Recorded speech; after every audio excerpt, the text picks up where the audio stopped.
Une question qui est souvent posée par les enseignants, mais aussi par tous ceux finalement qui accueillent ces enfants qui arrivent en fuyant avec leurs parents ou tout seuls des contextes de guerre. La question, c'est faut-il parler de la guerre qu'ils ont fui, de la guerre qui les a touchés? Et cette question, d'ailleurs, vaut pour d'autres choses, mais on va quand même rester sur. Elle est suffisamment importante pour rester simplement sur la question, simplement si j'ose dire, sur la question de la guerre qu'on a fui.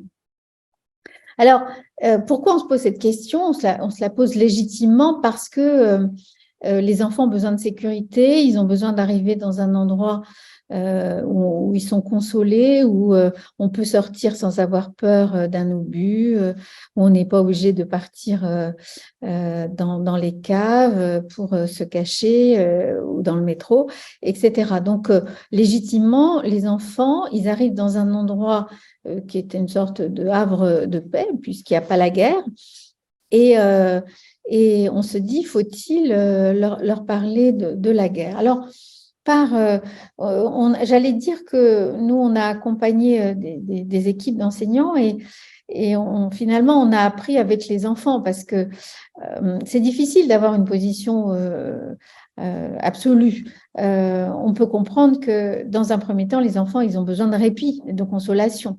Et en même temps, il y a des images dans leur tête et qu'est-ce qu'ils font avec ce qu'ils ont vécu et avec cette idée que personne ne peut comprendre parce que lorsqu'on n'est pas dans la guerre, ceux qui ne sont pas dans la guerre, ceux qui ont traversé la guerre pensent que ceux qui ne sont pas dans la guerre ne peuvent pas comprendre la guerre. Hein.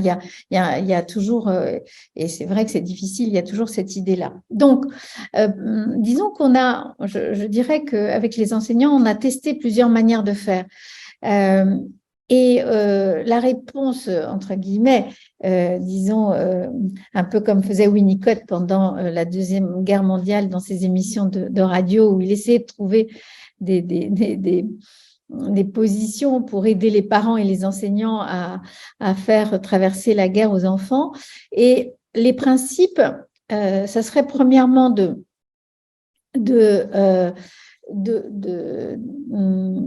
savoir que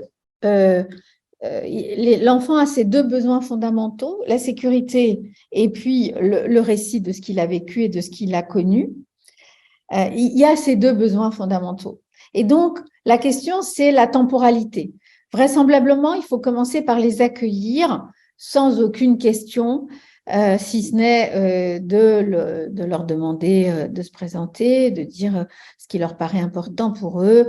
Et puis, peut-être qu'ils ont des questions sur leurs camarades également, oui, qu'est-ce qu'ils savent, qu'est-ce qu'ils apprennent, qu'est-ce qu'ils aiment. Bon, donc une sorte de présentation. Mais dans cette présentation initiale, il ne doit pas y avoir la guerre et le récit de la guerre.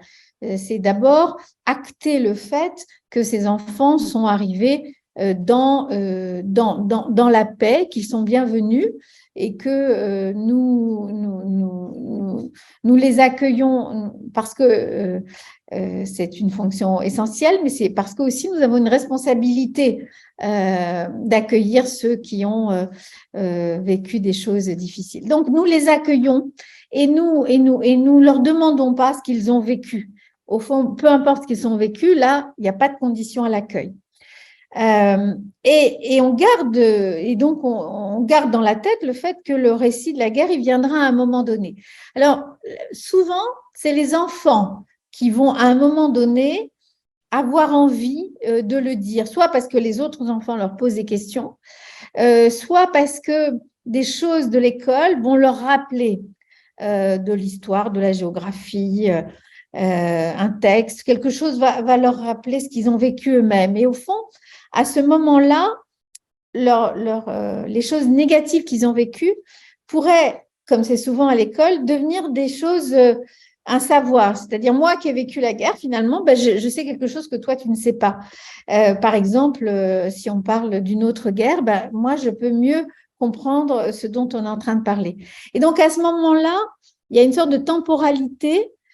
Soit l'enfant, à un moment, le ramène lui-même, il faut à ce moment-là le laisser raconter et valoriser bien sûr ce qu'il dit et dire que lui, il sait des choses que même des adultes ne savent pas. Hein, donc, transformer un petit peu ce qu'il vient de dire en savoir. Et ça, c'est la façon sans doute la plus constructive de faire. Mais parfois, les enfants ne le feront pas parce que c'est justement quand ils ont été trop blessés ou trop effrayés. Et dans ce cas-là, il faut attendre que la relation avec eux soit bien établie pour un jour, à l'occasion d'un cours particulier ou de quelque chose où il y a un lien possible avec cette guerre, ou parce qu'on parle des médias, alors là, on peut dire, et toi, Antonin, est-ce que toi, tu veux, est-ce que toi, tu te souviens, est-ce que tu as des souvenirs, est-ce que tu veux nous en partager, est-ce que tu veux nous apprendre des choses que toi, tu as connues? Donc, c'est une question de temporalité, en réalité. Et au plus tard, on le fait lorsqu'on se sépare, lorsque l'année se termine et qu'on se sépare. Et si on n'en a jamais parlé, il faut essayer d'en parler à ce moment-là. C'est-à-dire qu'il faut qu'il y ait quelque chose d'une reconnaissance de ce qui s'est passé pour même le transformer.